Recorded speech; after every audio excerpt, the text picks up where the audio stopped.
할렐루야. 성도 여러분 환영합니다. 성령의 은사와 은혜를 더욱 사모야 하는 시기가 왔습니다. 기도와 말씀으로 무장하여 성령 충만을 받아 우리의 형편과 상황을 이겨내는 성령의 빛의 사자들이 됩시다. 반석에서 우리에게 기름을 흘려내시는 예수 그리스도의 이름으로 축복합니다. 아멘. 자, 그럼 먼저 기도로 시작하시겠습니다. 아버지 하나님 감사합니다. 우리 구주 예수 그리스도의 십자가의 공로로 그 피 흘리심으로 우리를 모든 불의에서 건져내 주시고 깨끗게 하시는 성령 하나님을 보내주시고 우리 속에 정한 마음을 창조하시고 우리 안에 정직한 영을 새롭게 하시는 구원의 즐거움을 우리 안에 회복시키시고 자원하는 심령을 주사 우리를 붙드시며 주의 성신을 우리에게서 거두지 않으시는 모든 범죄자들을 십자가로 돌아오게 하시는 영생하시는 하나님, 긍휼의 하나님 예수 그리스도의 이름으로 간구합니다. 아멘. 아멘. 오늘의 설교는 예수 부활 승천 후 사도행전 1장이라는 제목입니다. 예수님께서 해 받으신 후에 부활하셔서 40일 동안 주님의 사랑하시는 사람들과 제자들과 함께 하십니다. 그리고 확실한 증거로 친히 사심을 나타내서 저희에게 보이시고 하나님 나라의 일을 말씀하십니다. 사도행전은 사도 바울과 함께하였던 의사 누가가 노마인 데오빌라 각하에게 서신으로 성령의 인도를 받아 쓴 것이죠. 예수님께서 사역하시기 시작하신 때부터 승천하신 날까지 일을 상세히 적어 데오빌로에게 복음을 전합니다. 이탈리안 사람이죠. 데오빌로는. 의사인 누가는 높은 직위에 있는 로마인들에게 복음을 알릴 수 있도록 쓰임을 받은 자입니다. 누가복음 1장 4절에 이는 각하로 그 배운 바의 확실함을 알게 하려 함이로다. 누가를 통해서 이 데오빌라가 복음을 서신으로 받아 봅니다.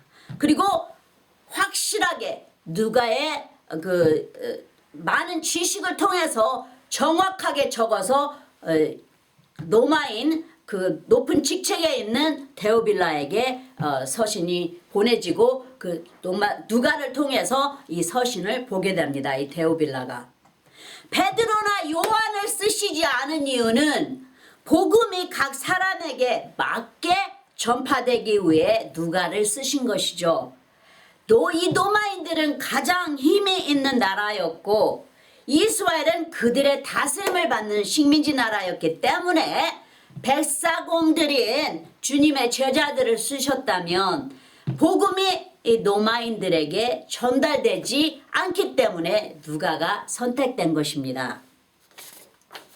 또 누가는 의사 직업으로 인해 직위 있는 로마인들과의 친목과 사회적인 직책이 있는 자입니다. 누가복음도 누가가 쓴 것이고 사도행전도 누가가 쓴 것이죠. 그를 거기까지 인도하고 도와준 자는 사도 바울입니다. 누가가 사도 바울과 함께 감옥에서 복음을 전하는데 함께 힘썼다는 것을 여러 서신서에 보여주고 있습니다. 사도 바울이 힘들 때 누가가 많은 도움을 주죠. 사도 바울은 누가를 나의 동역자라 아주 참다운 벗이라 표현합니다. 골로새서 4장 14절에 보시면 사랑하는 의사 누가가 여러분에게 문안하며 대마도 문안합니다. 우리가 누구를 다른 사람에게 이렇게 표현할 때 사랑하는 나의 친구입니다. 거기까지 가기까지는 사랑하는 의사 누가 이렇게 하면서 소개를 시키기까지는 그 사람과의 친목이 아주 가깝고 두터운 그 우정이 이루어진 상태이죠. 그러니까 서로를 의지하는 상태인 것이에요. 그렇기 때문에 나의 사랑하는 누가 하고 표현을 하는 것이에요. 우리가 그냥 친구들끼리는 나의 사랑하는 친구라 못하죠. 물론 우리가 이제 주 안에서 사랑하는 자를 표현할 때는 이제 예수 그리스도 안에서 사랑한다 하면서 주 안에서 사랑하는 형제라 하지만 여기에는 사랑하는 의사 누가가 하듯이 자기의 사랑하는 것을 표현하는 것이에요. 그래서 서로 의지하는, 서로 믿고 의지하는, 서로 도와주는 그런 하나가 없으면 안 되는 그런 두터운 우정에까지 갔다는 것이에요.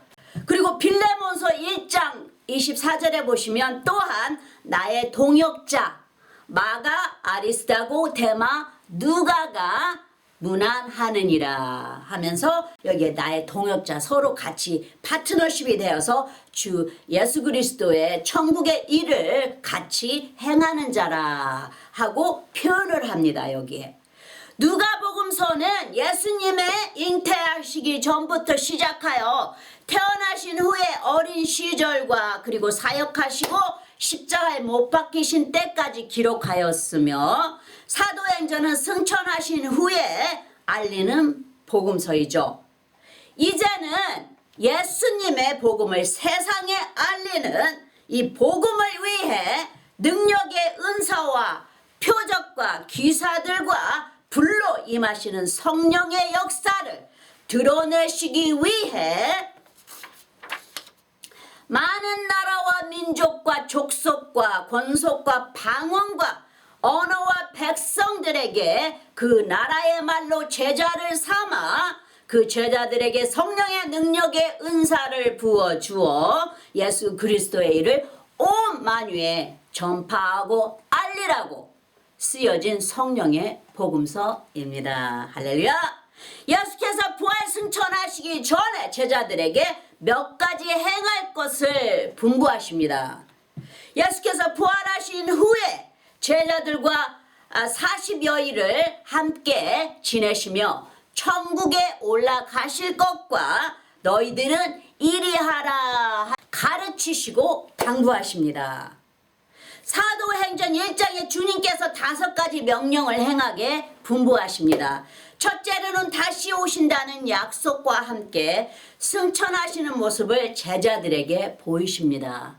사도행전 1장 9절에 보시면 이 말씀을 마치시고 저희 보는 데서 올려 가시니 구름이 저를 가리어 보이지 않게 하더라. 10절에 올라가실 때 제자들이 자세 하늘을 쳐다보고 있는데 흰옷 입은 2사람이 저희 곁에 서서 사도행전 1장 11절에 가로되 갈릴리 사람들아 어찌하여 서서 하늘을 쳐다보느냐 너희 가운데서 하늘로 올리우시니 예수는 하늘로 가심을 본 그대로 오시리라 하였느니라 하듯이 2번째 오실 것을 여기에서 비추고 가시는 것이에요. 그리고 이제 주님께서 여기에 오신다는 것은 이제 성령의 모습으로 다시 성령으로 우리한테 오신다는 것을 이제 여기에서 비추시는 것이죠. 내가 너희들과 영원히 함께 하시라는 것을 이제는 내가 육으로는 비록 십자가에 못 박혀 가지만 이제는 내가 영으로 성령의 영으로 임하여서 너희들과 영원히 함께 할 것이니라. 너희들과 절대로 떨어지지 않을 것이라는 것을 주님께서 여기에 승천하시기 전에 제자들에게 가르치시며 풍부하시며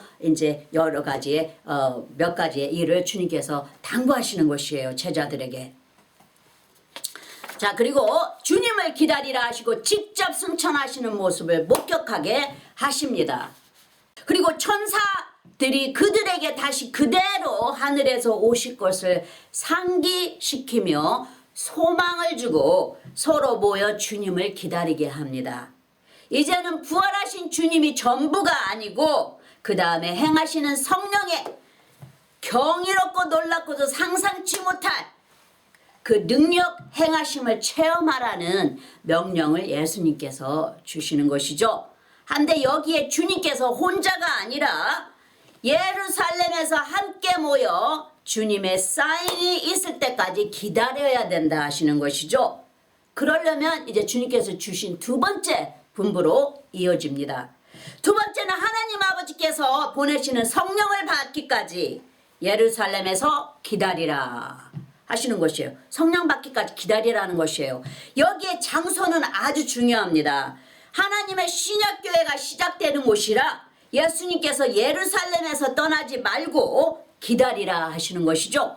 이제까지는 예수님께서 육의 몸으로 제자들과 함께 하셨지만 앞으로는 성령의 영으로 대신 우리 안에 거하신다 하시며 약속하신 것을 제자들이 꼭 받기를 원하시듯 그동안 예수님께서 제자들에게 성령을 계속해서 비추셨어요. 그리고 그 성령은 주님의 것이라 말씀하십니다. 요한복음 16장 13절에 보시면 그러하나 진리의 성령이 오시면 그가 너희를 모든 진리 가운데로 인도하시리니 그가 자의로 말하지 않고 오직 듣는 것을 말하시며 장래 일을 너에게 알리시리라. 요한복음 16장 14절에 보시면 그가 내 영광을 나타내리니 내 것을 가지고 너에게 알리겠음이니라. 그러시죠. 여기에 내 영광을 나타낸다는 것이요. 그리고 내 것이라는 것이요. 이 모든 것이 내 것인데 내 것을 가지고 너에게 알리겠습니다. 이렇게 말씀하시는 것이에요. 15절에 무릇 아버지께 있는 것은 다 내 것이라. 그러므로 내가 말하기를 그가 내 것을 가지고 너에게 알리리라 하였노라. 그렇죠. 주님께 십자가에서 아버지의 모든 가진 것을 대신 다 부여받으셨어요. 그리고 아버지에 있는 것은 다 내 것이니라. 아버지와 예수님은 하나이시죠. 그래서 아버지 것은 다 내 것이라고 하시는 것이에요. 말씀과 이 성령의 영은 둘이 하나입니다. 그리고 그 모든 다스림을 주시는 이가 성령 하나님이시죠. 이 성령님께서 모든 것을 다 다스리시는 것이에요. 그래서 이 삼일째 하나님이 하나가 되시는 것이에요. 그래서 아버지 것이 내 것이고 내 것이 아버지 것이고 주님께서 다 하나가 서로 합력됐다는 것을 계속해서 표현하시는 것이죠. 여기에. 그리고 성령께서 진리의 성령이 오시면 다 이제 진리 가운데로 다 인도하셔서 이제 모든 믿는 자들 진리 가운데로 인도하셔서 이제 다 깨우치게 해주신다는 것이에요. 보혜사 성령님이 오셔서 내 것을 가지고 도와주시고 함께 하실 것이라 가르치신 것을 이제는 때가 되어 받으라 하시는 분부를 내리시는 것이죠. 사도행전 1장 4절에 보시면 사도와 같이 모이사 저희에게 분부하여 가라사대 예루살렘을 떠나지 말고 내게 들은 바 아버지의 약속하신 것을 기다리라. 성령님이죠. 5절에 요한은 물로 세례를 베풀었으나 너희는 몇 날이 못되어 성령으로 세례를 받으리라 하셨느니라. 그렇죠? 이 세례를 이제 성령의 세례를 받으라는 것이요. 이 물 세례는 몸을 씻기는 것이지만 성령 세례는 이제 천국의 것으로 채워집니다. 예수님의 영으로 우리에게 더하여 이제 성령의 영이 함께 하시면서 이제 기적과 표적이 드러나는 것이에요. 이제는 우리의 겉모습을 씻기는 물세례가 아닙니다. 앞으로는 우리의 몸과 영을 성화시키는 천국의 자녀의 모습으로 만드시는 성령의 능력을 행할 수 있는 자녀로 세례를 받으라 하시는 것이죠. 이 세례는 예수 그리스도의 영을 주시기 위해서 성령의 세례를 받으라 하시는 것이에요. 예수님께서 십자가에서 이루신 그 성령을 받으라는 것이에요. 그래서 이 세상을 다 이기는 자가 되려는 것입니다. 할렐루야. 이 성령 세례는 우리가 구원을 받고 예수님을 영접함으로 하나님의 자녀가 되었지만 이제는 성령 세례를 통해 성령님과 가까이 함께 교제하며 주님의 나라 일을 우리들에게 가르치시고 예수님의 뜻을 우리에게 더욱더 알게 하시고 이제는 아버지의 뜻을 대신 받아서 예수님께서 행하셨던 그 모든 행하심을 우리를 통해 하신다는 것을 가르치고 계십니다. 이제는 요한이 주는 세례가 아니라 예수님께서 직접 부어주시는 살아계신 성령 세례를 받으라는 것이죠. 이 성령 세례는 오직 예수님만이 줄 수 있습니다. 예수님의 생명의 피 흘리심과 그 십자가의 공로로 성령께서 우리에게 오셔서 구원과 함께 영원히 변치 않는 생명으로 영의 죽음을 통하지 않고 생명 그 자체이신 성령님으로 쌓임을 받게 하여 영원한 영생 안으로 우리를 인도하실 것을 이미 하늘에서는 만세전에 준비하고 기다리고 계시는 것이에요. 십자가가 이 온 땅에 설 때 성령께서 오실 것을 예수님께서 제자들에게 또 복음을 듣는 자들에게 가르치고 가신 것이죠. 그래서 예수님께서 내가 가면 성령이 오시리니 계속해서 말씀하시잖아요. 제자들에게. 이 귀하고 귀하신 성령님은 예수님의 목숨으로 대신하여 오신 것이기 때문에 아주 귀하고 귀합니다. 십자가의 언약으로 오시는 성령님의 이 성령님이 만약 오시지 않았다면 이 세상에 생명의 구원이 이루어지지 않습니다. 왜냐하면 성령님은 생명 그 자체이신지라 예수님을 드러내셔야 십자가의 구원이 이루어지니까요. 그렇지만 성령님이 계시지 않으면 예수님이 드러나지를 못합니다. 그래서 우리가 구원받은 자들은 우리가 성령님께서 우리에게 임하셔서 예수 그리스도를 드러내시는 것이죠. 한데 성령 세례를 받게 하면 이제 표적과 기적과 주님의 능하심이 드러난다는 것이요. 예수 그리스도께서 행하신 그 은사와 그 기적들이 우리를 통해서 일어난다는 것이에요. 이 성령 세례를 받게 되면 예수 그리스도의 영, 하나님의 영이 우리에게 임하시면 요한복음 15장 26절에 내가 아버지께로서 너희에게 보낼 보혜사 곧 아버지께로서 나오시는 진리의 성령이 오실 때 그가 나를 증거하실 것이요. 아시죠? 아버지의 영이 오신다는 것이요. 진리의 성령의 영이 오실 때 예수 그리스도는 진리이십니다. 그래서 진리는 곧 하나님이시죠. 주님께서 오셔서 성령의 영이 충만하게 우리에게 채우셔서 이 모든 능한 일을 행하신다는 것이에요. 이 믿는 자들을 통해서. 할렐루야! 성령께서 진리를 풀어 우리에게 하늘의 뜻을 알리시는 것이죠. 예수님께서 오셔서 단독의 모든 기적과 표적으로 약한 것들을 고치셨어요. 주님께서 치료하시고 깨끗게 하시고 회복시키시고 일으키시고 죽은 자들을 살리시고 새 희망과 소망을 주시며 백성들에게 아름답고 영원한 천국의 삶을 보이셨어요. 하지만 예수님께서 모든 믿는 자들이 성령을 의지하여 행할 수 있는 자들이 되기를 원하신 것입니다. 그래 성령의 능력을 받아 모든 믿는 자들이 다 성령의 능력을 행할 수 있는 그 은사를 행할 수 있는 자들이 다 되시기를 주님께서 예수 그리스도께서는 참으로 소망하시고 원하시는 것입니다. 그러므로 너희는 나보다도 더 큰 일을 행하리라 하신 것은 능치 못하심이 없는 진리의 성령 하나님께서 우리에게 오셔서 함께 천국의 일을 감당하게 하신다는 것을 말씀으로 보이시는 것이죠. 우리가 할 수 있는 것이 아니죠. 주님께서 하게 해주신다는 것이에요. 성령께서. 요한복음 6장 45절에 선지자의 글에 저희가 다 하나님의 가르치심을 받으리라 기록되었은즉 아버지께 듣고 배운 사람마다 내게로 오느니라. 그렇죠? 아버지께서 데려다 주셔야 우리가 주님 앞으로 예수 그리스도 앞으로 나아갈 수가 있는 것이에요. 그래서 성령께서 먼저 움직이셔야 됩니다. 성령께서 먼저 구원할 자들을 마음을 연 자들을 마음을 닫지 않고 마음을 예수 그리스도를 향하여 마음을 연 자들을 주님께 성령께서 먼저 불러주셔요. 불러주셨을 때 우리가 예수 그리스도 앞으로 나아갈 수가 있는 것이에요. 그래서 성령께서 먼저 움직이시면 이제 진리의 말씀이 그 영혼을 이제 한 단계씩 변화를 시키는 것입니다. 그래서 성령과 말씀이 함께 하시면서 우리를 큰 자로 우리가 이 모든 성령의 모든 능력을 행할 수 있는 자로 성령님과 서로 합한 자로 만드시는 것이에요. 성령께서 은사를 가지고 각 사람에게 오셔서 함께 거하시며 그 사람에게 맞게 가르치시고 변화시키시며 장래의 일을 말씀하시는 것이죠. 한 예로 성령의 은사에 대해서 이야기를 나눠보시면 만약 제자 요한에게 주실 것을 베드로 제자에게 주었다면 어땠을까 한번 생각을 해보게 되는데요. 제자 요한은 예수님의 사랑을 가장 많이 받은 자라 자랑까지 하는 자였죠.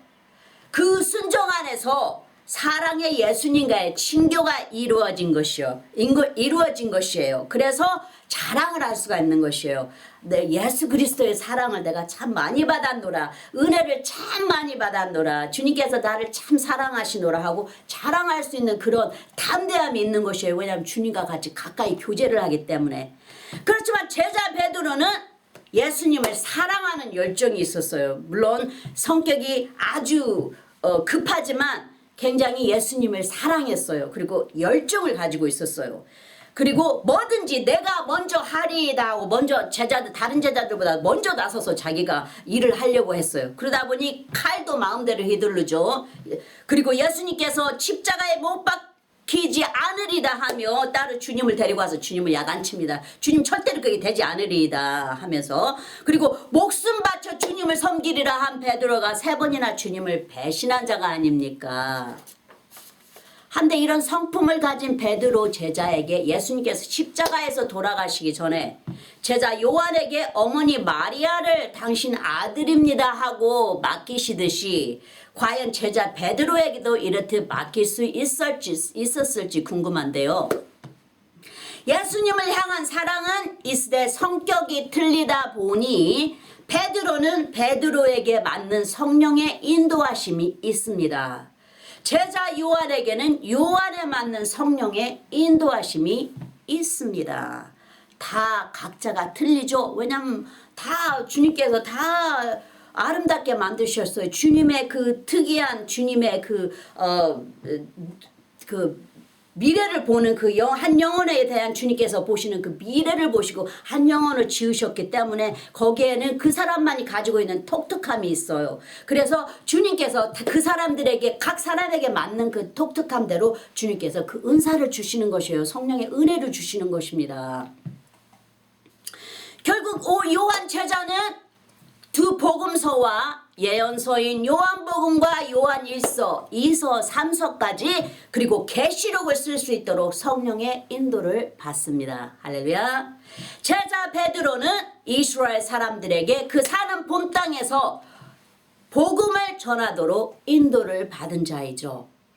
적게 받은 자, 많이 받은 자가 있다고 주님께서 말씀하셨어요. 하지만 거기에는 큰 것과 작은 것이 아니고 그 사람에게 맞는 만큼을 주신다는 것이에요. 주님께서. 왜냐하면 적은 것을 가지고 만족하라는 것이에요. 왜냐하면 그게 나한테 맞기 때문에. 그리고 많이 준 자는 그 많이 받은 만큼 그것으로 만족하라는 것이에요. 왜 이렇게 많이 준 자 투정하지 마. 왜? 거기에 맞을 만큼 그 그릇이 된다는, 그 그릇 그만큼 담을 정도의 그 그릇이 된다는 것입니다. 그래서 각 사람에게 맞게 그 은사를 주신다는 것이에요. 한 성령께서. 할렐루야. 고린도전서 12장 11절에 보시면 이 모든 일은 같은 한 성령이 행하사 그 뜻대로 각 사람에게 나눠 주시느니라. 그렇죠? 주님의 뜻이에요. 어떻게 채워주시는 거죠. 주님께서 다 아시잖아요. 주님을 다 창조물이기 때문에, 우리는 다 주님의 창조물이기 때문에 주님께서 다 아셔요. 누구는 누구에게는 이렇게 이런 은사를 주고 누구에게는 이런 은사를 준다는 것을 주님께서, 성령께서, 우리의 전부이신, 우리의 호흡이신, 우리의 생명이신 성령께서 이미 다 알고 계시는 것이에요. 그래서 어디 누구는 많이 주고 누구는 적게 줬다 그런 거 투정하지 말라는 것이에요. 그 믿음만큼 받은 믿음만큼 감사하라는 것이에요. 이렇듯 성령 하나님의 부르심은 사람마다 틀리듯이 각 사람에게 맞는 은사를 주십니다. 성령의 은사는 세상과 아주 반대적입니다. 세상은 우리가 잘한다는 것을 더욱더 나타내게 해서 더 잘하게 하라 하지만, 반면에 성령의 은사는 세상에서 잘했던 것들을 다 내려놓고 우리가 죽어야 성령께서 들어 쓰십니다. 이제 우리의 육이 죽어야 되는 것이죠. 그래야 영이 살아서 우리를, 육을 다스리게 하시는 것입니다. 가장 좋은 예로는 모세 선지자가 애굽 왕자들 중 하나로 커서 못하는 것이 없었습니다.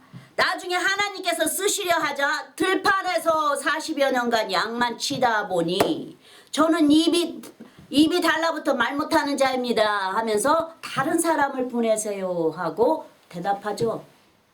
이렇듯이 이렇게 육이 다 죽었을 때 주님께서 이제 들어 쓰시려고 하시는 것이에요. 우리가 잘하는 세상 것이 쓸모가 없어지고 낮아진 모습이 되면 성령의 은사가 드러나게 됩니다. 할렐루야. 자, 그럼 세 번째 분부하신 말씀은 너희에게 그 권능이 임하시면 너희가 나의 증인이 되리라 하시죠. 즉 예수님을 증거하는 자가 된다는 것이죠. 사도행전 1장 8절에 오직 성령이 너에게 임하시면 너희가 권능을 받고 예루살렘과 온 유다와 사마리아 땅끝까지 이르러 내 증인이 되리라 하시니라. 그렇듯이 성령이 너에게 임하시면 우리가 권능을 받는다는 것이에요. 물론 우리 눈에는 보이지 않지만 우리가 뭔가를 느낍니다. 뭔가 담대하고 뭔가 우리가 틀리다는 것을 느껴요. 우리가 혼자 살았을 때와 구원받은 우리의 자세가 틀리다는 것입니다.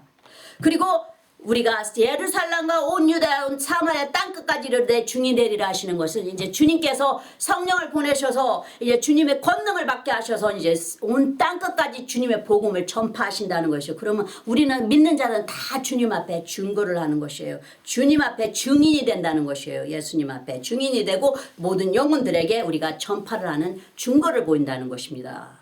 물론 예수 그리스도를 믿음으로 말미암아 우리가 구원에 이르지만 그 구원을 받도록 하시는 이가 성령 하나님이십니다. 성령께서 부르셔야 우리가 예수 그리스도께로 올 수가 있는 것이에요.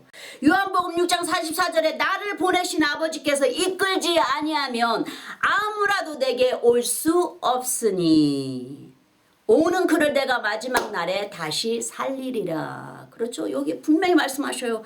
아버지께서 이끌지 아니하면 아무라도 내게 올 수가 없다는 것이에요. 그래서 예수님은 온 아버지께서 보내신 영혼을 한 영혼도 잃지 않으시고 다 부활시킨다는 것이에요. 영원한 영생의 생명으로.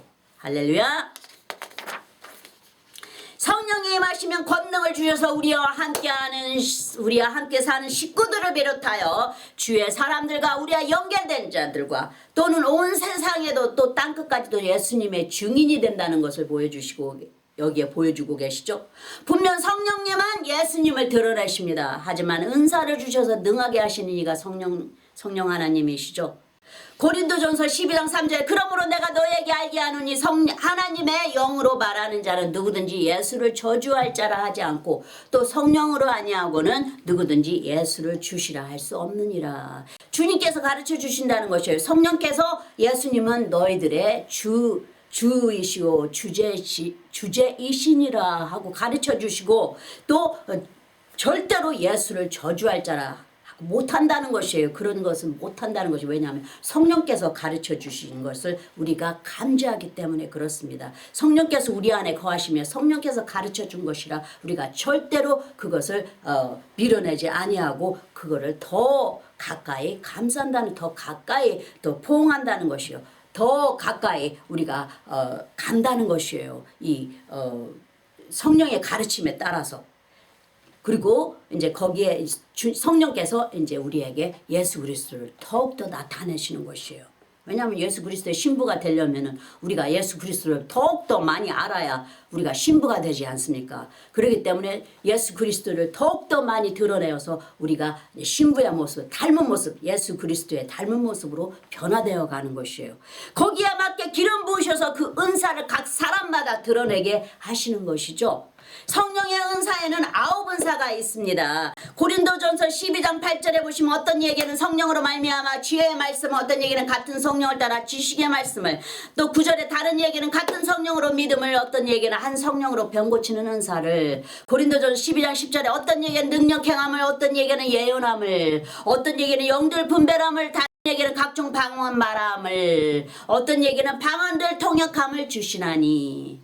여러 가지 은사가 있다는 것이에요. 주님께서 여러 가지의 뭐 치료의 은사, 뭐 가르치는 은사, 또 지혜의 은사, 또 이 성령의 말씀을 이제 잘 풀이할 수 있는 그런 지식의 말씀을 가진 자 등등, 또 능력도 행하고 또 예언도 하고 또 영도 분별하고 방언도 하고 통역도 한다는 여러 가지 주님의 이제 은사가 들어간다는 것이에요. 이 성령에 나타나시면 우리를 유익하게 하시고 또 증거가 되게 하시려고 하신다는 것은 이제 우리가 무엇을 할 때 이 성령의 능력을 받아서 하게 하심으로 인해 하는 것이 다 헛되지 아니하고 유익하게 하게 한다는 것이에요. 우리의 수준보다 더 높이 드러낼 수 있도록 예수 그리스도의 능력을 더욱더 전파하고 예수 그리스도의 일을 할 수 있도록 우리를 유익하게 하신다는 것이에요. 주님께서. 더 나아가 우리의 힘이 아닌 성령의 은혜 안에서 할 수 있게 하시려고 성령님을 나타내시는 것이죠. 뿐만 아니라 그 은사에 대하여 어떠한 마음가짐으로 사용하라 하고 로마서에도 가르치십니다. 물론 이 은사를 주시고 나면 이제 어떻게 사용해야 되는지 우리의 성령께서 열매를 맺으셔요. 이제 성령께서 열매를 맺으시면서 그 열매에 맞는 성품을 만들어 가시는데 여기에 이제 이렇게 사용을 하라 하고 가르치십니다. 로마서 12장 6절에 우리에게 주신 은혜대로 받은 은사가 각각 다르니 다 다르다는 것이에요. 혹 예언이면 믿음의 분수대로 그 받은 만큼의 믿음의 분수대로 행하라는 것이에요. 또 혹 7절에 혹 섬기는 일이면 섬기는 일로, 또 혹 가르치는 자면 가르치는 일로, 또 혹 8절에 혹 권위하는 자면 권위하는 일로, 구제하는 자는 성실함으로, 다스리는 자는 부지런함으로, 국리를 베푸는 자는 즐거움으로 할 것이니라. 거기에 맞게 거기에 합당한 행위를 하라는 것이에요. 받은 것보다 더 위에 올라가려고 하지 말고 더 거만한 자가 되지 말라는 것이에요. 이 주신 것을 겸손한 마음으로 받아서 거기에 우리의 모든 마음을 다 합쳐서 거기에 성실함을 더하여 할 것이고, 또 뭐 하는 것에 즐거움을 가지면서 하라고 그래. 부지런히 하라고 또 가르치는 것이에요. 서로 섬기는 자면 또 정말 열심히 그 마음을 다해서 섬기는 것이고, 또 가르치는 자면 가르치는 일로 열심을 다하는 것이에요. 주님께서 이런 이제 자세를 가지라는 것이죠. 그렇지만 이 은사를 주시는 것은 한 목적, 바로 우리가 하나님의 거룩한 산 제사가 되게 하시기 위해 성령의 인도를 받게 하시는 것입니다. 예수님께서 하나님의 행하시는 뜻대로 일을 하셨듯이 우리도 성령의 가르치심에 따라 일을 하게 하시려고 우리와 함께 뜻을 이루어 가시는 것이죠. 주님께서 우리와 함께 하신다고 그랬어요. 그러니까 주님에게는 능치 못하심이 없느니라 하셨듯이 주님은 우리를 통해서 주님의 나라 일을 행하신다고 하셨어요. 살아계신 하나님의 산제사로 하나님의 살아있는 성전이 되게 하시기 위해 성령께서 우리를 변화시킨다 하시는 것이에요. 여기에 완전히 이제 주님께 완전히 들어 쓰임을 받을 수 있는 그릇으로 만들어 가신다는 것이요. 우리를 주님께 거룩한 산제사로 바치라 하시죠. 우리의 삶은 하나님이 쓰시기에 합당한, 다시 말해 파트너십을 이룰 수 있도록 영이신 하나님께 거룩하게 우리의 몸을 구별하라는 것이죠. 로마서 12장 1절에 그러므로 형제들아 내가 하나님의 모든 자비하심으로 너희를 권하노니 너희 몸을 하나님이 기뻐하시는 거룩한 산제사로 드리라. 이는 너희의 드릴 영적 예배니라. 그렇죠? 이 거룩한 산제사로 하나님께 드리라는 것이에요. 그래, 그것이 우리가 가장 하나님께 귀하게 구별해서 드릴 수 있는 거룩한 영적 예배라는 것입니다. 제사라는 것은 표현을 쓴 것이죠. 일이하는 것은 하나님께 우리의 삶을 하나님이 쓰시도록 온전히 드리라는 것입니다. 주님에게는 모든 것이 다 용서를 받을 수가 있어요. 용서를 받을 수가 있는데 우리가 용서를 받고 주님께서 항상 같이 하셔요. 한데 우리가 죄를 지면 주님께서 가까이 하지 못하신다 하셨어요. 주님께서 그저 잠잠히 계신다 하셨어요. 우리가 죄를 지으면 주님께서 우리를 멀리할 수밖에 없다는 것을 주님께서 항상 보이셨어요. 죄로 인하여 우리가 하나님의 영광에 가까이 가지 못한다는 것을 말씀하셨어요. 그래서 죄를 지으면 우리가 주님과 분리가 됩니다. 주님은 항상 우리와 함께 하시지만 우리가 주님한테서 떨어져요. 그리고 주님한테서 멀어지기 때문에 분리가 되는 것이에요. 그래서 우리가 죄가 있으면 주님이 우리와 함께 동행하시질 못하기 때문에 거룩한 산제사로 드리라는 것은 우리가 죄를 항상 감지해야 된다는 것이에요. 항상 깨끗하게 주님 앞에 깨끗하게 순자가 되려고 노력하면서 항상 보혈의 은혜를 입고 또 그리고 죄는 그 바로바로 주님 앞에 해결해야 된다는 것이죠. 한 예를 들어보시면 여호와께서 이스라엘 백성들과 함께 생활하시며 광야에서 불기둥과 구름기둥으로 그들을 인도하셨을 때 낮과 밤이 상관없이 구름이 떠오르면 움직여야 했고 떠오르지 않으면 그대로 머물렀듯이 여호와의 명령 안에 순종하는 삶을 말하는 것입니다. 모세 선지자도 처음에는 하나님의 명령에 다 순종하였다가 마지막 단 한 번 불평하는 이스라엘 사람들을 맞대면하다 자기 자신까지 하나님의 영광을 잠시 잊어버리고 내가 너희를 위해 물을 내랴 하면서 물을 치는 바람에 자기의 혈이 나타납니다. 그 결과로 눈앞에 놓여진 약속의 땅에 들어가지 못하고 모압에서 죽습니다. 그리고 여호와께서 네가 내 그 자녀들의 generation, 그러니까 그 새 자녀들의 세대에서 내 영광을 드러내지 않았느니라 하고 주님께서 너도 그 약속의 땅에 들어가지 못한다 하고 이제 모세의 불순종 때문에 뭐 결국은 이스라엘 백성들의 불순종이었지만 모세 선지자도 거기에 함께 합세하다 보니 같이 약속의 땅에 못 들어가게 합니다. 그래서 우리의 불순종은 하나님께 죄가 되기 때문에 거룩히 구별하라는 것입니다. 그래서 우리가 거룩한 산제사가 되어야 한다는 것을 여기에서 가르치는 것이에요. 그 다음 네 번째로는 함께 모여 기도하며 성령의 임하심을 기다리라 하십니다. 사도행전 1장 12절에 보시면 제자들이 감람원이라는 산으로부터 예루살렘에 돌아오니 이 산은 예루살렘에서 가까워 안식일에 가기 알맞은 길이라. 예루살렘에 돌아온 제자들과 그러니까 여기에 보시면 교회가 가까우면 아주 편안합니다. 우리가 자주 교회를 가게 돼요. 우리가 집안에서 무슨 불편한 일이 일어났거나 뭐 집안에서 남편이나 아내나 누구하고 잠깐 싸웠더라도 교회가 가까우면 교회에 가서 기도를 하고 싶은 마음이 일어나요. 그리고 교회에 가서 주님께 위로를 받고 싶은 마음이 일어나요. 그래서 교회가 가까우면 우리가 교회를 자주 가게 되는 것이 여기에서 보이잖아요. 예루살렘에 돌아온 제자들이 감람원이라는 산으로부터 예루살렘에 돌아온 이 산은 예루살렘에서 가까워 안식일에 가기 알맞은 길이라 표현하고 있죠. 그것은 자주 가게 된다는 것이에요. 이 길이 우리가 사는 곳에서 교회 가까우면 우리가 그만큼 더 자주 교회를 찾게 된다는 것이에요. 예루살렘에 돌아온 제자들과 예수님의 모친과 그 형제들까지 함께 모인 이가 120여 명이 되죠. 그리고 한 마음이 되어 기도에 전혀 힘쓰며 예수님의 분부하신 말씀대로 성령 충만 받도록 기다리는 중이죠.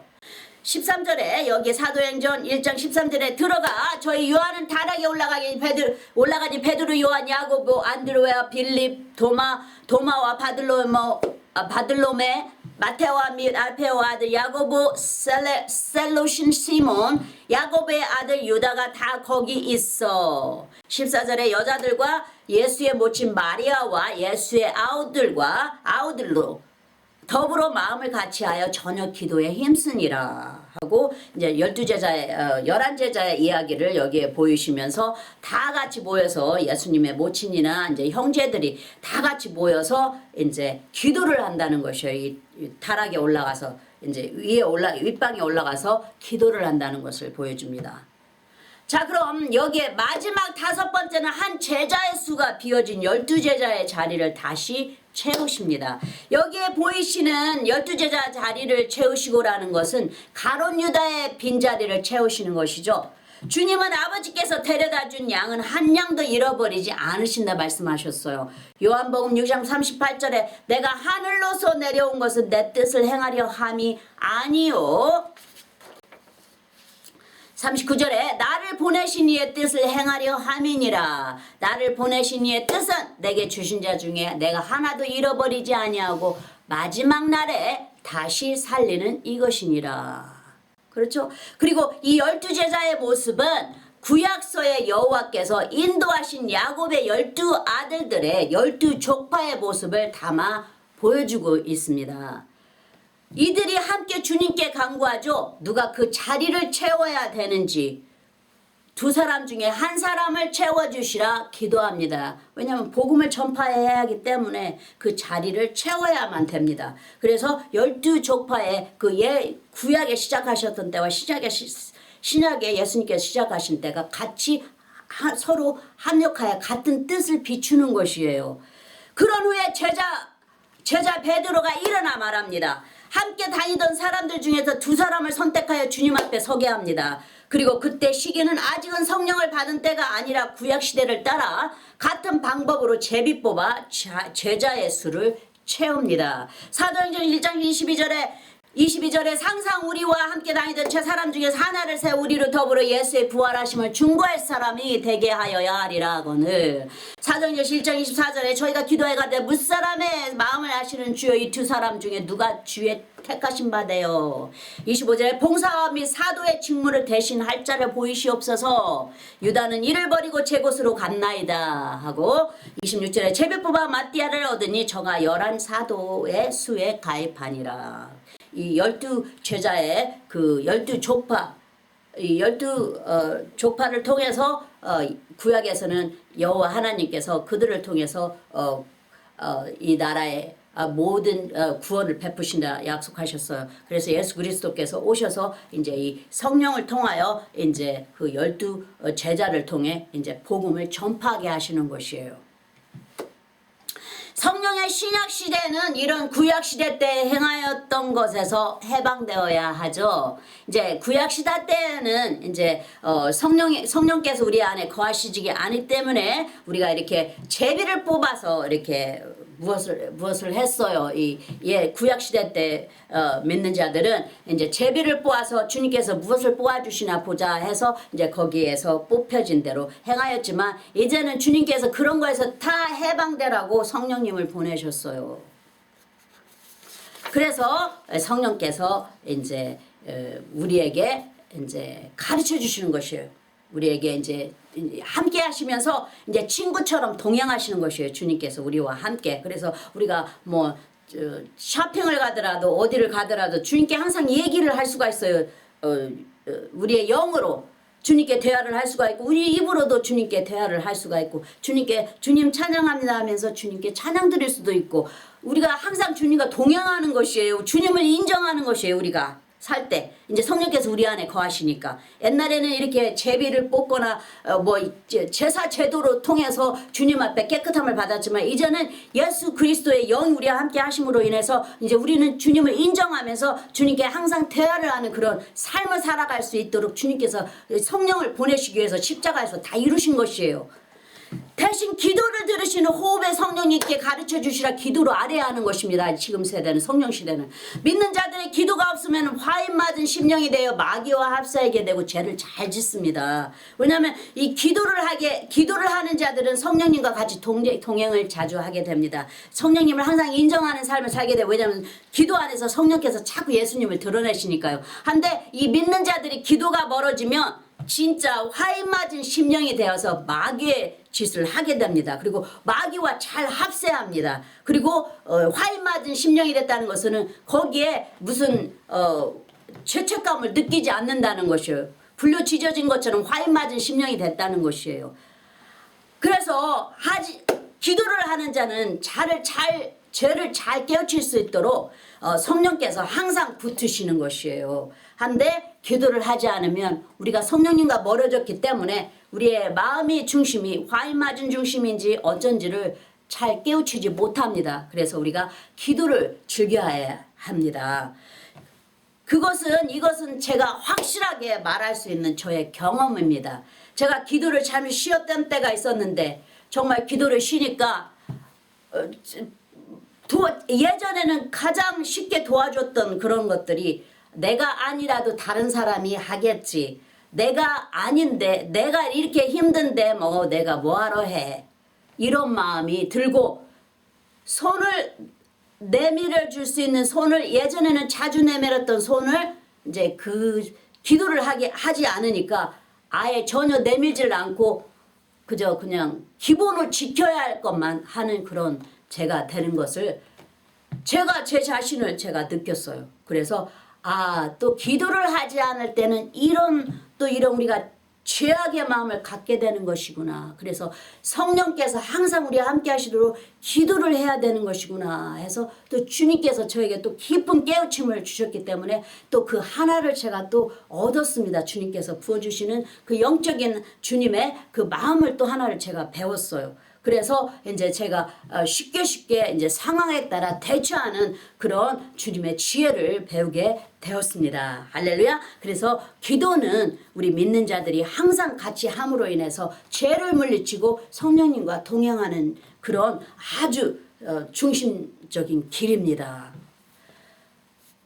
이제는 성령 하나님을 인정해야 하는 시대가 된 것입니다. 그래서 우리가 항상 성령님을 이제 우리가 품고 사니까 항상 인정해야 돼요. 그냥 길거리 가실 때도 중얼중얼 하실 때도 그냥 지금은 뭐 전화 그 하시니라고 그 귀에다 꽂고 다 말들을 하시지만 저는 전화를 잘 사용하지 않아요. 왜냐하면 그런 것을 다 빼앗길까봐 저는 그냥 다 멀리합니다. 그런 기구 같은 거나 이제 뭐 매거진이나 뭐 그런 것도 다 저는 가까이 하지 않습니다. 될 수 있으면 성경을 가까이 하려고 하고 전화 그 폰도 셀폰도 가까이 하지 않아요. 그래서 정말 필요하지 않는 이상은 저는 저 셀폰도 사용하지 않습니다. 왜냐하면 자꾸 이런 것들에 제가 빠질까봐. 왜냐하면 한번 빠지기 시작하면 돌아오려면 굉장히 힘들어요. 그러니까 저는 차라리 빠지기 그런 것에 차라리 정신을 빼앗기기 전에 제가 항상 뭐든지 중간에 서서 속히 돌아오는 버릇을 제가 기르는 것을 들이다 보니까 운동하러 나갈 때도 제가 혼자 있게 되면 저절로 기도가 저절로 됩니다.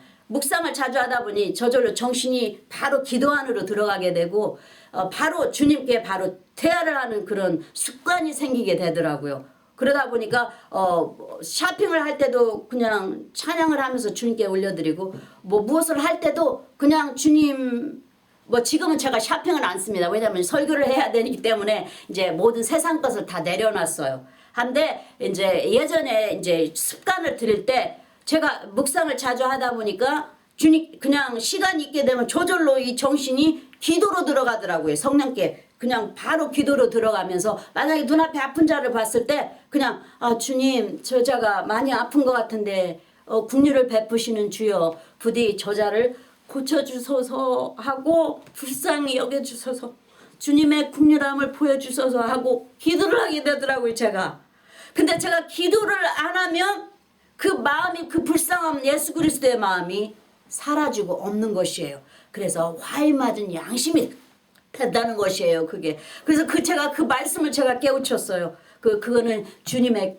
지혜이신 것이라 아주 저는 감사하게 받았습니다. 그래서 그런 일은 안 하려고 그리고 그것이 저에게 너무나 멀리 떨어지지 않게 하려고 항상 제가 제 자신에 서서 말씀에 서서 항상 제 자신을 돌아보는 습관이 생겼어요. 할렐루야. 왜냐하면 제가 주님 앞에 확실하게 서야 다른 사람에게도 덕을 끼치게 되고 다른 사람에게도 유익하게 하는 자가 되지 않습니까? 그래서 저는 항상 저를 쳐서 복종하고 주님께서도 죽어진 씨 하나가 많은 열매를 맺느니라 하고 저에게 항상 그 말씀을 자꾸 보이셔요. 그래서 저도 항상 그런 자가 되려고 노력을 자주 합니다. 부족하지만 이제는 성령 하나님을 인정해야 하는 시대가 되었기 때문에 이 5가지를 다 지켰을 때 오순절에 성령이 불의 혀같이 갈라지는 현상으로 임합니다. 이 오순절이라는 것은 7번째 안식일을 말하죠. 그 49일을 주님께서 가르친 것을 다 지키고 50일을 선포하라 그래요. 주님께서 50일을 뜻하고 자유를 선포하는 날이라 여호와께서 명령하시죠. 49일간의 모든 것을 지키고 히브리어로 주블리의 날 자유를 선포하라 하시는 것입니다.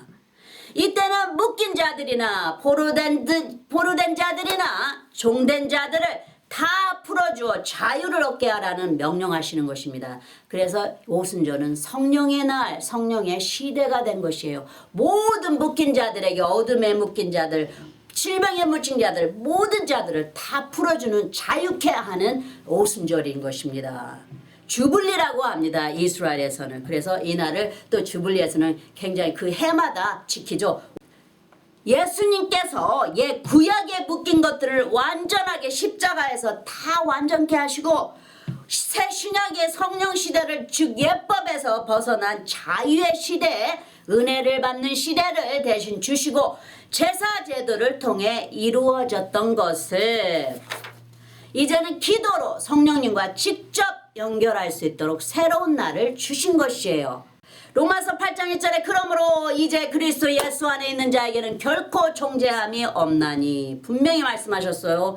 정죄함이 없습니다. 예수 그리스도의 안에 있는 자에게는 다 주님께서 깨끗하게 하시고 십자가에서 다 이루셨어요. 그 사람의 죄, 과거의 현재의 죄, 미래 죄까지 다 사하신 그 자의 죄를 정죄하지 말라는 것이에요. 주님께서 감히 나의 사람을 정죄하는 너는 누구냐 주님께서 말씀하셨잖아요. 이 율법 위에 앉은 자가 되지 말라는 것이에요. 주님께서.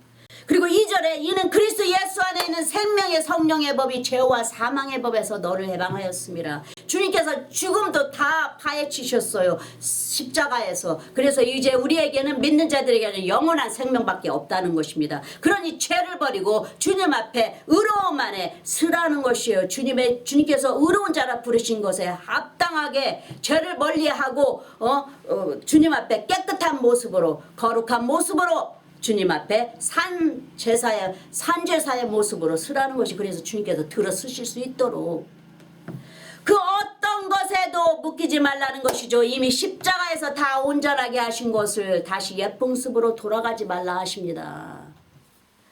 성령의 보혜는 그 자유 안에 있는 은혜와 의와 희락과 평강입니다. 로마서 14장 17절에 하나님의 나라는 먹는 것과 마시는 것이 아니요. 분명히 여기에 말씀하십니다. 먹고 마시는 것이 아니라는 것이에요. 오직 성령 안에서 의와 평강과 희락이니라. 말씀이 있어야 됩니다. 우리에게. 항상 우리는 말씀 안에 있어야 주님께서 우리에게 모든 이런 의와 평강과 희락을 다 누리며 살게 하시는 것이에요. 그래서 그냥 먹고 마시는 것이 아니에요. 여호와의 말씀, 입에서 나오는 말씀으로 사는 것입니다. 우리가. 그래서 성령이 계시는 곳에는 자유가 있느니라 하시죠. 고린도후서 3장 17절에 주는 영이시니 주의 영이 계신 곳에는 자유함이 있느니라. 이 성령이 우리 안에 거하실 때 우리가 담대함을 얻고 모든 것에 묶이지 않습니다. 하지만 우리가 말씀도 멀어지고 성령께서 우리를 인도하지 못하도록 말씀에서 멀어지고 기도에서 멀어지면 우리가 이제 이런 자유 대신에 두려움 속에 거한다는 것이에요. 그래서 성령이 계시는 곳에는 자유가 있는 것은 그만큼 세상을 오버컴할 수 있는 예수 그리스도의 십자가의 이 성령의 그 담대함이 우리를 인도하시기 때문에 그러는 것입니다. 여기에서도 우리가 헤어나지 못하는 것에서 할 수 있게 하시는 것은 또 이렇게 인도하시는 이는 성령님을 의지할 때 벗어날 수 있다는 것을 가르치고 계십니다. 절대로 인간의 힘으로는 할 수 없는 것이에요. 하지만 우리가 성령님을 의지할 때 성령님께서 그 모든 헤어나지 못하는 그 중독된 것에서 건져내 주시는 것이에요. 주님께서. 그러니까 성령님을 의지해야만 우리가 이 세상을 이길 수 있는 것이에요. 모든 우리를 어둠에 몰아치는 것들, 우리를 누르는 것들, 모든 것에서 어둠의 영에서 귀신에 묶인 것에서 다 우리가 해방될 수가 있는 것이에요. 해방하러 오셨어요. 성령께서 우리에게 이 모든 이 어둠에서 해방시키시고 우리에게 자유를 주시고 우리에게 모든 것을 누리게 하시되 풍족하게 누리게 하시기 위해서 성령께서 오신 것이에요. 그래서 이 성령님과 함께 항상 동행하는 자가 되어야 합니다. 할렐루야. 이리할 때 사단의 어둠의 사슬에서 벗어날 수가 있습니다. 예수님께서 십자가로 천국의 빛과 어둠의 지옥을 가르셨어요. 그리고 우리에게는 죽음을 다 파헤쳐 주셨어요. 더 이상 우리에게는 죽음이라는 건 없습니다. 영원한 영생이 우리를 기다리고 있는 것이에요. 히브리서 2장 8절에 만물을 그 발 아래 복종케 하셨느니라 하였으니 만물이 저에게 복종케 하였은지 복종치 않은 것이 하나도 없으나 지금 우리가 만물이 아직 저에게 복종한 것을 보지 못하고 아직은 지금 시기가 아니라는 것이죠. 이제 마지막 때가 되면 주님께서 다 이제 주님의 발밑에 다 복종케 하신다는 것이에요. 그리고 그 발 아래 다 복종케 하셨으니 이제 주님께서 이제 만왕의 왕의 모습으로 오신다는 것입니다. 그리고 히브리서 2장 14절에 자녀들은 혈육에 함께 속하였으며 그도 또한 한 모양으로 혈육에 함께 속하시면 사망으로 말미암아 사망의 세력을 잡은 자 곧 마귀를 없이 하시며 이 주님께서 사망을 다 패하신 것이에요. 우리에게 사망의 세력을 다 없애신 것이에요. 이제는 우리에게는 사망 대신에 생명이 있는 것이며 영원한 생명이 있는 것입니다. 그래서 우리가 이제 이런 마귀에서 다 일어날 수 있는 것은 성령을 의지하는 것입니다. 15절에 또 죽기를 무서워함으로 일생에 매여 종노릇하는 모든 자들을 도와주려 하심이니, 이제 우리 같은 사람이에요. 죽으면 어떡하나, 어디로 가나, 무엇이 있나, 이런 이제 그런 거에서 의문이나 이제 이런 종노릇하는 거기에 두려움 안에 있는 자들을 다 풀어주시기 위해서 주님께서 십자가에서 이루시고 성령님으로 대신해서 우리 안에 거하신다는 것이요. 영원히 우리와 함께 하신다는 거. 영생 안으로 죽음을 거쳐서 영생으로 데려가신다는 것이요. 물론 육은 흙이니까 다 이제 죽으면 다 흙으로 돌아가지만 우리의 영은 예수 그리스도의 영을 닮은 우리는 예수 그리스도의 모습을 닮았어요. 우리는. 그래서 그 예수 그리스도의 모습으로 변화돼서 우리가 성령의 영으로 영원한 생명을 받아서 그대로 우리가 천국에 가 이제 주님의 그 영원하신 그 아름다움을 우리가 찬송하며 산다는 것이에요. 주님의 그 피단에서. 하나님의 구원이 이 땅에 완전히 임하기까지는 구원받은 우리는 어둠과 싸워 물리치는 자들이 되어야 합니다. 그렇지 않으면 마귀들과 합세하게 되고 합세한 줄도 깨우치지 못하는 지혜가 부족한 자들이 됩니다. 말씀이 부족하게 돼요. 기도를 주게 하는 우리 그리스도인들이 됩시다. 아멘. 십자가의 은혜를 입은 우리 믿는 자들은 차든지 덥든지 하라 말씀하시죠. 요한계시록 3장 15절에 내가 내 행위를 아노니 내가 차지도 아니하고 덥지도 아니하도다. 내가 차든지 덥든지 하기를 원하노라. 16절에 내가 이같이 미지근하여 덥지도 아니하고 차지도 아니하니 내 입에서 너를 토하여 내치리라. 주님의 나라는 중간이 없듯이 주님께서 입는 옷조차도 양털과 배실로 섞어 짠 것을 입지 말라 하신 것처럼 투명하게 겉과 속이 같은 그런 순결한 자들이 되라 하시는 말씀이죠. 어린아이 같은 그런 마음을 가지라는 것이에요. 다시 말해 성령님을 품고 있는 우리가 죄를 물리치기는커녕 대신 죄를 범하는 자들이 된다는 것을 보이시는 것이죠.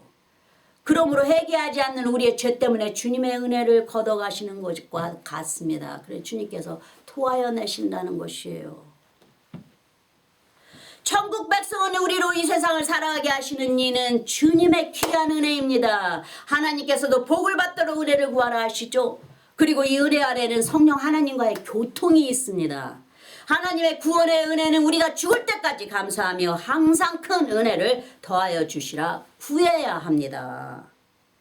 자, 그럼 말씀을 종합합니다. 예수님께서 승천하시기 전에 40여일을 자기 사람들과 함께 하시며 분부하신 사도행전 1장의 5가지 임무를 행하게 하십니다. 다시 오신다는 약속과 함께 하나님 아버지께서 보내시는 성령을 받기까지 예루살렘에서 기다리라. 그리고 너희가 나의 증인이 되리라 하시고 주 예수님을 증거하는 자가 된다는 것이죠. 그 다음 함께 모여 기도하며 성령의 임하심을 기다리라 하신 다음 가룟 유다의 비워진 12제자의 자리를 다시 채우십니다. 그런 다음 오순절 날에 성령의 불이 임합니다. 그러므로 성령의 새 신약 시대가 열리고 구원받은 자들과 함께 하나가 되어 성령의 능력을 행하실 것을 알리셨습니다. 할렐루야. 이제는 우리가 세상에 버려진 고아가 아니고 능하신 성령 하나님의 친구인 것입니다. 성도 여러분, 성령 하나님과 교통의 통로가 열리고 하나님의 음성으로 들려주시고 깨우쳐 주시며 지혜롭게 하시며 더 큰 은혜를 받는 가장 유일한 길은 먼저 우리의 기도의 문이 열려야 할 수 있는 것입니다. 기도 속에서 만나주시는 영생하시는 한 성령님을 우리 믿는 자들 모두에게 다 체험하게 하도록 도와주시기를 예수님의 이름으로 간구합니다. 아멘. 할렐루야. 기도하시겠습니다. 아버지 하나님, 오늘도 오순절에 성령님의 임재와 진리의 가르침으로 우리에게 살과 피가 되게 도우시는 주님께 많은 감사를 드립니다. 우리의 대언자가 되어주시는 예수 그리스도의 은혜, 하나님께 더욱 충성된 자 되어 만물을 새롭게 하시는 주님을 섬기며 신실한 자들이 되어 새로운 마음을 가지고 주님을 섬기도록 인도하여 주시옵소서. 이제는 매트에 누워있는 자처럼 되지 않고 남의 도움으로 일어나는 약한 신자처럼 되지 않도록 세상을 이길 수 있는 거룩한 믿음을 더하여 주셔서 더욱 담대히 하나님께로 나아가게 하여 주셔서 주님 앞에 산제사가 되게 하여 주시옵소서. 주 예수의 이름의 권세로 사단도 마귀도 다 물리치는 성령의 전신갑주로 입혀 주시옵소서. 우리의 모든 형편을 하시는 예수 그리스도의 이름으로 기도합니다. 아멘. 네, 아멘. 자, 사도신경으로 고백하시겠습니다. 전능하사 천지를 만드신 하나님 아버지를 내가 믿사오며 그 외아들 우리 주 예수 그리스도를 믿사오니 이는 성령으로 잉태하사 동정녀 마리아에게 나시고 본디오 빌라도에게 고난을 받아 십자가에 못 박혀 죽으시고 장사한 지 사흘 만에 죽은 자 가운데서 다시 살아나시며 하늘에 오르사 전능하신 하나님 우편에 앉아 계시다가 저리로서 산자와 죽은 자를 심판하러 오시리라. 성령을 믿사오며 거룩한 공예와 성도가 서로 교통하는 것과 죄를 사하여 주시는 것과 몸이 다시 사는 것과 영원히 사는 것을 믿사옵나이다. 아멘. 아멘. 자, 그럼 구원에 이르시는 신앙 고백에 초대합니다. 자, 마음을 여시고 믿음으로 주 예수 그리스도를 개인적인 구세주로 받아들이신다고 입으로 시인하십시오. 주 예수님, 나는 죄임을 주님 앞에 고백합니다. 나의 모든 죄를 용서해 주십시오. 나의 죄를 위하여 십자가에서 못 박히사 피를 흘리시고 돌아가신 후 3일 만에 살아나신 부활의 주님을 믿습니다. 나에게 영원한 영생을 주신 하나님의 아들이신 나의 구세주여, 내 마음에 들어와 영원히 주님과 함께 살게 하옵소서. 주님의 성령을 통해 나를 성화시켜 주시고 아버지 하나님께 인도하여 주심을 감사드립니다. 나는 삼위일체 하나님의 진 아들 예수님과 아버지 하나님과 그리고 영원하신 성령님을 믿습니다. 지금 이 말을 고백하셨다면 성도님은 영원하신 하나님 예수 그리스도의 새로운 피조물입니다. 예전 것은 지나가고 예수님이 거하시고 함께 하시는 새 사람이 되셨습니다. 환영합니다. 이제부터는 예수 그리스도를 통해 성도님은 하나님의 아들과 딸입니다. 축복합니다. 어린 양의 생명책에 기록되심을 기뻐하세요. 자, 그럼 제사장의 축복, 아론의 축복으로 축복하겠습니다. 여호와는 내게 복을 주시고 너를 지키시기를 원하며 여호와는 그 얼굴로 내게 비추사 은혜 베푸시기를 원하며 여호와는 그 얼굴을 내게로 향하여 드사 평강 주시기를 원하노라. 자, 그럼 마지막으로 축도하겠습니다. 이제는 우리 주 예수 그리스도의 그 크신 은혜와 아버지 하나님의 영원하신 사랑과 성령님의 매일 교통하심이 모든 성도님들 삶 속에 항상 함께 하실지니이다. 아멘. 네, 아멘. 감사합니다. 아버지 감사합니다. 예수님 감사합니다. 성령님 사랑합니다. 아멘. 할렐루야.